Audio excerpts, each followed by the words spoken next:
नमस्कार साथियों, जय हिंद। दोस्तों, आज की क्लास में अपन बात करेंगे रेखाओं और कोण की।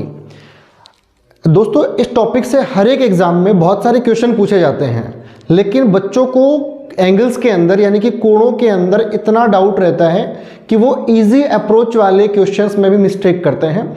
इसीलिए मैं ये टॉपिक लेकर के आया हूँ। बहुत बड़ा टॉपिक नहीं है, आराम से कवर हो जाएगा, छोटी सी क्लास रहेगी, लेकिन आपके डाउट्स जो है वो क्लियर हो जाएंगे। मैंने देखा बहुत सारे प्लेटफॉर्म्स के ऊपर कहीं पर भी इस चीज़ का वीडियो अवेलेबल नहीं है, बहुत सारे वीडियो नहीं है, या मैं कहूँ परफेक्ट वीडियो नहीं है कि एंगल्स और या जिसको अपन बोलते हैं कोण, रेखाएं की बहुत बड़ी चीज़ नहीं है। रेखाओं की बात नहीं करूँगा, रेखाएं सिंपल चीज़ होती है। बेसिक से बात करूँ तो सिंपल सी बात है, 2 मिनट के लिए बेसिक की बात करूँगा। रेखाओं पर बात करते हैं अपन। आप एंगल्स की बात करेंगे यानी कोण की बात करेंगे तो आपको सबसे पहले ये पता होना चाहिए कि रेखाएं कोण जो है वो होते क्या है। दोस्तों, दो रेखाएं जब मिलती हैं, दो रेखाएं जब मिलकर के कोई विशेष आकृति बनाती है तो उसको अपन कहते हैं कोण। अब रेखाएं क्या होती हैं दोस्तों? रेखाओं को जानने से पहले आपको पता होना चाहिए पॉइंट यानी कि बिंदु क्या होता है। दोस्तों, जब हम किसी पेन या पेंसिल को किसी समतल सतह पर या फिर मैं कहूँ कि प्लेन ऑब्जेक्ट पर पुट करते हैं या फिर रखते हैं तो जो आकृति, जो शेप बनती है उसको अपन कहते हैं पॉइंट या फिर बिंदु। जब बहुत सारे पॉइंट या फिर बिंदु मिल जाते हैं तो बन जाती है एक रेखा जिसको अपन कहते हैं लाइन। अब ये लाइन भी बहुत सारे टाइप की होती है, उसको अपन को अभी डीप में नहीं पढ़ना है, सीधे पॉइंट की बात करते हैं एंगल्स की। सबसे पहले दोस्तों, मैंने कहा कि दो रेखाओं जब विशेष आकृति के अंदर बनती है या मिलती है तो उसको अपन कहते हैं क्या? एंगल यानी कि कोण। अब एंगल यानी कि कोण कितने प्रकार के होते हैं? सबसे पहले सिंपल लैंग्वेज से बात करेंगे। एक होता है दोस्तों एक्यूट एंगल, जिसको बोलते हैं न्यून कोण, जिसको अपन क्या बोलते हैं? न्यून कोण। इसे अपन कहेंगे क्या दोस्तों? न्यून कोण। अब ये न्यून कोण क्या होता है? ऐसा एंगल या ऐसा कोण जो 90 डिग्री से कम होता है, यानी कि 90 डिग्री से क्या होता है? ये कम होता है। इसको अपन क्या कहते हैं? एक्यूट एंगल या फिर न्यून कोण। दूसरा होता है राइट एंगल, जो खुद कंप्लीट 90 डिग्री का होता है, उसको अपन क्या कहते हैं? राइट एंगल या फिर समकोण। तीसरा होता है ऑब्ट्यूज एंगल, जिसको बोलते हैं अपन अधिक कोण, जिसको अपन क्या बोलते हैं? अधिक कोण। अब ये एक्यूट एंगल ऑब्ट्यूज एंगल या फिर अधिक कोण क्या होता है? जो एंगल 90 डिग्री से ज्यादा होता है, 90 डिग्री से क्या होता है दोस्तों? ज्यादा होता है, उसको अपन क्या कहते हैं? ऑब्ट्यूज एंगल या फिर अधिक कोण। स्ट्रेट एंगल को अपन बोलते हैं सरल कोण। कौन सा कोण? सरल कोण। जो खुद अपने आप में कितने डिग्री का होता है? 180 डिग्री का होता है, उसको अपन क्या कहते हैं? स्ट्रेट एंगल या फिर सरल कोण। रिफ्लेक्स एंगल दोस्तों एक प्रकार से ऑब्ट्यूज एंगल का ही प्रकार है, लेकिन ये आउटसाइड में बनता है। जैसे मैं आपको बताऊं, अगर ये एक प्रकार से इंटीरियर एंगल है, आंतरिक कोण है, तो इसको तो अपन कहेंगे कौन सा कोण? इसे कहेंगे अपन एक्यूट एंगल या फिर जिसको अपन क्या कहेंगे? न्यून कोण। लेकिन इसके अपोजिट साइड में जो एंगल बन रहा है, उसको अपन क्या कहेंगे? इस वाले एंगल को अपन क्या कहेंगे? रिफ्लेक्स एंगल या फिर विपरीत कोण। दोस्तों, विपरीत कोण जब आपको निकालना हो तो जो एक्यूट एंगल यानी कि जो न्यून कोण होता है उसको 180 में से माइनस करना होता है, तब आपको क्या मिलता है? एक्यूट एंगल या फिर ऑब्ट्यूज एंगल रिफ्लेक्स एंगल या फिर विपरीत कोण। जैसे मान लो अगर ये एंगल 30 डिग्री का है, कितने डिग्री का है? 30 डिग्री का है, तो उसको आप किस में से माइनस करोगे? इसको आप करोगे -360 में से, तो क्या मिल जाएगा आपको? 330 डिग्री मिलेगा। और इसको अपन क्या बोलेंगे? इसे बोलेंगे अपन reflex angle of 30 degree. Exam में क्वेश्चन कैसे पूछता है? एग्जाम में पूछता है 30 डिग्री का विपरीत कोण बताइए। एग्जाम में पूछा 50 डिग्री का विपरीत कोण बताइए। जब भी आपको रिफ्लेक्स एंगल या फिर विपरीत कोण निकालना हो तो आप क्या करोगे? हमेशा किस में से माइनस करोगे? 360 में से उस एंगल को क्या कर देंगे? अपन माइनस कर देंगे। नेक्स्ट बात करें, दो और एंगल्स होते हैं, एक होते हैं नेगेटिव एंगल, एक होते हैं पॉजिटिव एंगल। बंद कर दे उसको। पॉजिटिव एंगल क्या होते हैं? जो अंदर की ओर बनता है उसको अपन बोलते हैं इन पॉजिटिव एंगल, और जो बाहर की ओर बनता है उसको अपन क्या बोलते हैं, सॉरी देखो पॉजिटिव एंगल क्या होता है दोस्तों, अगर आप क्लॉकवाइज डायरेक्शन में जा रहे हो किसी प्लेन से या किसी रेखा से घड़ी की दिशा में, यानी कि क्लॉकवाइज जा रहे हो, तो जो कोण बनेगा वो कौन सा बनेगा, वो बनेगा नेगेटिव एंगल। घड़ी ऐसे चलती है ना टिक टिक करके, ठीक है, तो घड़ी ऐसे चल रही है, तो जो घड़ी की दिशा में बनेगा वो बनेगा नेगेटिव एंगल, और जो घड़ी के अपोजिट दिशा में बनेगा उसको बोलेंगे अपन पॉजिटिव एंगल। कंफ्यूज नहीं होना है इसके अंदर। नेक्स्ट है दोस्तों, एंगल्स के जब अपन बात करते हैं तो उसके बारे में कुछ बातें आपको बेसिक से पता होनी चाहिए, जैसे कि ये तो है इनिशियल साइड जिस पे एंगल टिका होता है, कोण रखा होता है, जहां से हम एंगल का मेजरमेंट स्टार्ट करते हैं उसको अपन बोलते हैं इनिशियल साइड, ठीक है। एक होता है वर्टेक्स, जहां दोनों भुजाएं आकर के मिल रही है उसको अपन क्या बोलेंगे, वर्टेक्स। टर्मिनल साइड कौन सी होती है, जो समतल या फिर जिस एंगल से या फिर जिस लाइन से अपन किसी कोण का मापन प्रारंभ करते हैं, तो जिस कोण पर या जिस रेखा पर उस कोण का एंड हो रहा है, ये यहां से चालू हुआ, यहां एंड हुआ, जहां से स्टार्ट हो रहा है वो इनिशियल साइड है और जहां एंड हो रहा है वो टर्मिनल साइड है, ठीक है।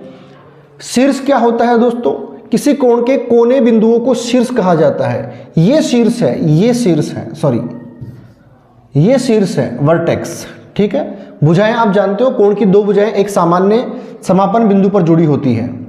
प्रारंभिक पक्ष इस संदर्भ में रेखा भी कहा जाता है, इसी माप की रेखा को संदर्भ मानकर कहते हैं। टर्मिनल साइड आपको कोई बता दिया मैंने आपको। नेक्स्ट है दोस्तों, एक कंप्लीट सर्किल जब होता है, यानी कि मैं ऐसे कहूं, अगर यहां से एक लाइन रखी है, यहां से मैं स्टार्ट करता हूं और इस प्रकार से यहां पे एंड होता हूं, ठीक है, तो एक कंप्लीट सर्किल जो होता है ना उसमें 2 पाई रेडियन होते हैं। एग्जाम में क्वेश्चन पूछता है पाई रेडियन को डिग्री में कन्वर्ट करना और डिग्री को पाई रेडियन में कन्वर्ट करना। तो एक कंप्लीट सर्किल के अंदर, यानी कि मैं अगर यहां से यहां तक जाऊंगा तो यहां पे कितना होगा दोस्तों, 2 पाई रेडियन। यानी कि मैं ये कह सकता हूं यहां से यहां तक कितना डिग्री हुआ बताओ, ये जो कंप्लीट एंगल है ये होता है 360 डिग्री का। तो 360 डिग्री किसके बराबर है, 2 पाई रेडियन के बराबर है। किसके बराबर है, 2 पाई रेडियन के। तो आप ये बताओ, जब 2 पाई रेडियन 360 है तो ये बताओ 1 पाई रेडियन कितना हो जाएगा, ये हो जाएगा 180 डिग्री हो जाएगा। ये दो बातें आपको ध्यान रखनी है, ठीक है। अब आपसे एग्जाम में कोई क्वेश्चन पूछे कि बताओ भैया 30 डिग्री में कितने रेडियन होते हैं, तो क्या करोगे दोस्तों, मैं कहता हूं भाई 180 डिग्री में 1 पाई है, यानी कि 180 डिग्री में कितने पाई है, 1 पाई रेडियन है। तो बताओ 1 डिग्री में कितना हो जाएगा, 1/180 पाई रेडियन हो जाएगा। और किसका पूछ रहा है ये आपसे, 30 डिग्री का, तो 1/80 मल्टीप्लाई 30 पाई रेडियन करेंगे, कटेगा 3/8 पाई रेडियन आपका कितना आ जाएगा 30 डिग्री के अंदर, ठीक है। कोई आपसे पूछ ले कि बताओ 90 डिग्री बराबर कितने पाई रेडियन होगा, तो आपको ये पता है 180 में कितने होते हैं, 1 पाई रेडियन, तो 90 उसका हाफ हो जाएगा, तो 1/2 पाई रेडियन इसका क्या आ जाएगा आपका आंसर। नेक्स्ट है दोस्तों, एक होते हैं सप्लीमेंट्री और एक होते हैं कंप्लीमेंट्री एंगल, यानी कि संपूरक और पूरक कोण। दोस्तों पहले बात करते हैं संपूरक कोणों की, जिसको अपन बोलते हैं सप्लीमेंट्री एंगल्स। अगर दो एंगल्स का सम, यानी कि दो कोणों का योग 180 डिग्री हो रहा है, तो वह कौन सा कोण होता है, संपूरक या फिर सप्लीमेंट्री। संपूरक या फिर सप्लीमेंट्री यानी कि पूरा कंप्लीट एंगल। एक स्ट्रेट लाइन जो होती है ना दोस्तों, ये वाली, या मैं ऐसे कहूँ, मान लो यहाँ दो एंगल हैं, ये एंगल ए है और ये एंगल कौन सा है, ये एंगल बी है, तो ए और बी का सम कितना होगा, 180 होगा। तो इसको अपन क्या कहेंगे, एंगल और ए और एंगल बी जो होंगे वो क्या होंगे आपस में, संपूरक या फिर सप्लीमेंट्री एंगल होंगे। सिंपल सा ध्यान रखना है दोस्तों, संपूरक या फिर सप्लीमेंट्री एंगल्स में एंगल्स का सम कितना होता है, 180 डिग्री। क्लियर है। दूसरा होता है कंप्लीमेंट्री एंगल्स, जिन दो एंगल्स का सम कितना होगा, 90 डिग्री होगा। ये सप्लीमेंट्री एंगल्स है 60 और 120।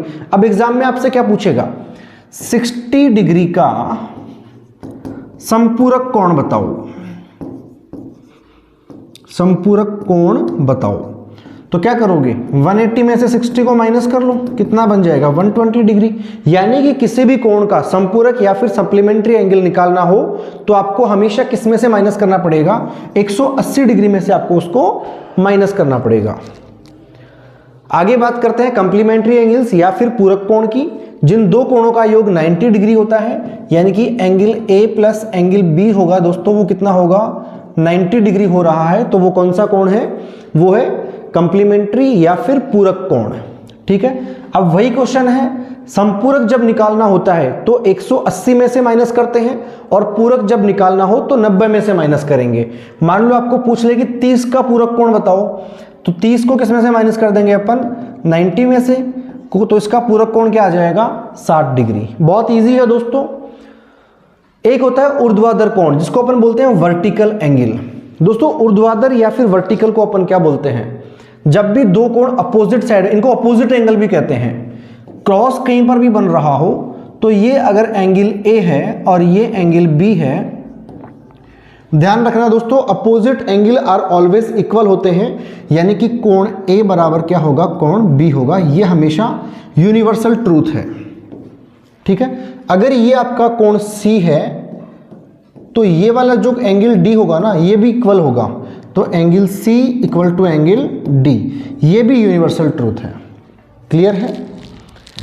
नेक्स्ट बात करें दोस्तों समीपवर्ती कोण या फिर आसन्न कोण, जिसको बोलते हैं एडजेसेंट एंगल्स, जिन दो कोणों में एक उभयनिष्ठ शीर्ष होता है। एक्चुअल में दोस्तों मान लो कुछ लोग कहते हैं कि ये संपूरक होते हैं, कुछ कहते हैं पूरक होते हैं। दोस्तों ना संपूरक होते हैं, ना पूरक होते हैं, ना सप्लीमेंट्री होते हैं, ना कंप्लीमेंट्री होते हैं, कोई से भी हो सकते हैं, लेकिन जिनके अंदर कम से कम एक लाइन जो है ना, या एक भुजा जो है वो कैसी हो, कॉमन हो।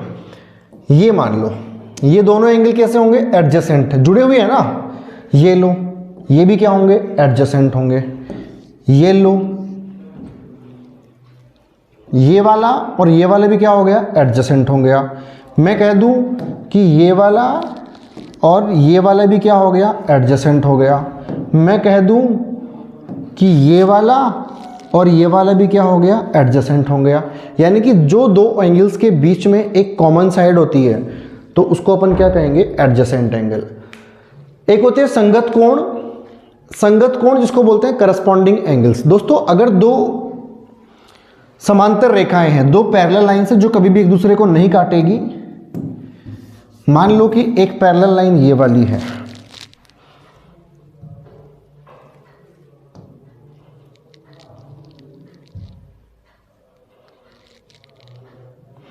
एक पैरेलल लाइन मान लो ये वाली है, और इसके पैरेलल एक लाइन और हो गई।